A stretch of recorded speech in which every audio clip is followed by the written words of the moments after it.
So parliamentary hearings on Bill 1, that's the Quebec Constitution Bill, have begun. The Task Force on Linguistic Policy testifying yesterday. We saw our good friend Andrew Goodell, the English Parents Committee Association, Catherine Korakakis testifying in front of that hearing yesterday, arguing against elements of the bill, arguing that it could suffocate the English-speaking community here in Quebec. One other person also on the agenda yesterday and getting to speak is our next guest, Colin Standish. He's a lawyer. He's the past president of the Task Force on Linguistic Policy. He's the former leader of the Canadian Party of Quebec, and he was on the agenda there yesterday. And it's our pleasure to welcome him back to the show. Colin, welcome back. Hi, Elias. Wonderful to be here. So, how was it yesterday? First thing, I don't know if you can sort of tell our listeners, what was the vibe like? You and a bunch of other Anglos, face à face with our good friend Simon Jolin Barrette. How'd that go?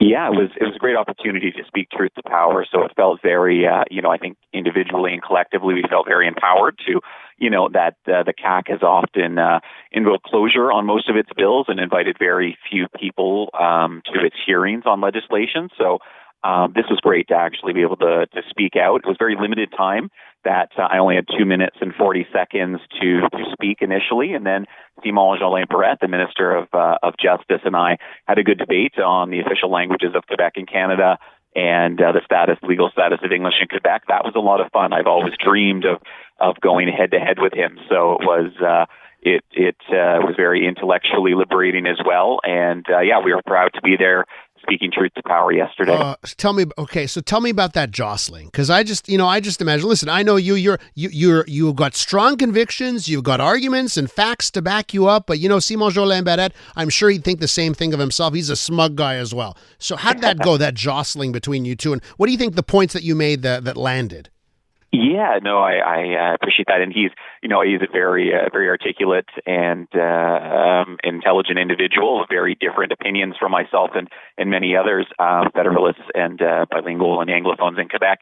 But certainly he knows his stuff. However, what they've done constitutionally really is carving Quebec out of the rest of Canada using illegitimate means. That there are ways to have constitutional amendments, just like Meech Lake and Charlottetown Accord. That were proposals that failed. Really what they're doing now is cloak and dagger with Bill 96, Bill 21 to a certain extent, but certainly with Bill 1, it really is constitutionally illegitimate is my perspective.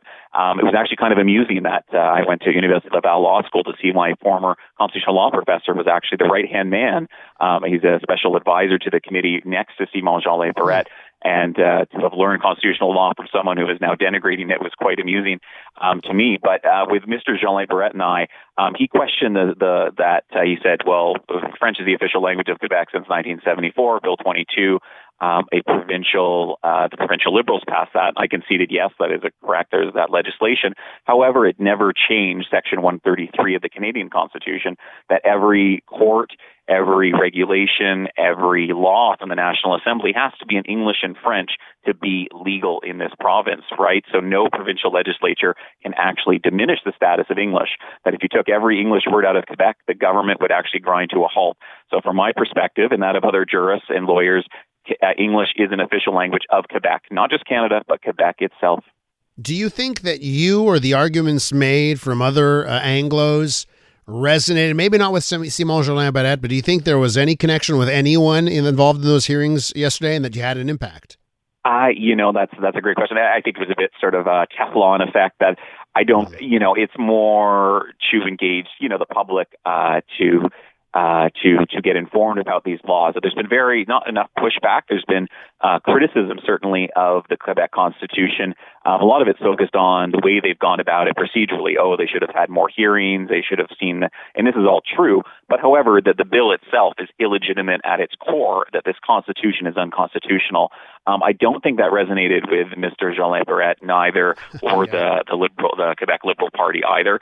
It seemed to, that wasn't the audience that we were playing to, that it seems to inform the public, to really get more people speaking about this, and really, hopefully, I hope to God, is that the bill does not pass before the end of the legislature with the new premier coming in March. With Colin Standish, he spoke yesterday at the parliamentary hearings into Bill 1, that's the Quebec Constitution bill. Do you think, Colin, for this bill not to go down, not to happen here, you're going to need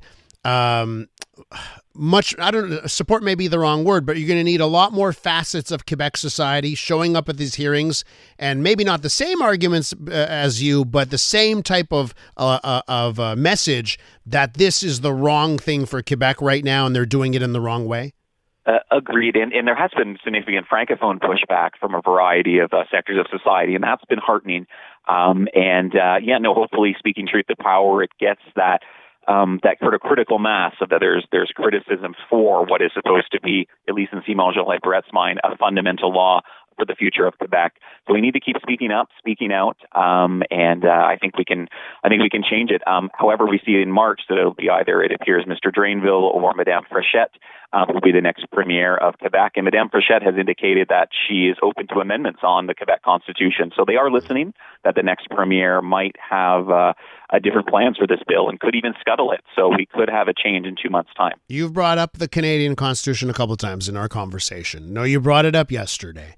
That would mean to me that at the end of the day, if this law is bad and doesn't respect the Canadian Constitution, we're going to need Ottawa to step up at the end of the day if the Quebec government goes forward with it. What do you think the chances are of some backbone in Ottawa on some of the things Quebec is trying to do here? I completely agree, Elias, that we need federal pushback, and for the Liberal Party of Canada that traditionally was that bulwark of protecting national unity. We've seen a collapse of that since 2018, that even on the Bill 21 intervener factum that they filed, they just sort of said, we're questioning the notwithstanding clause.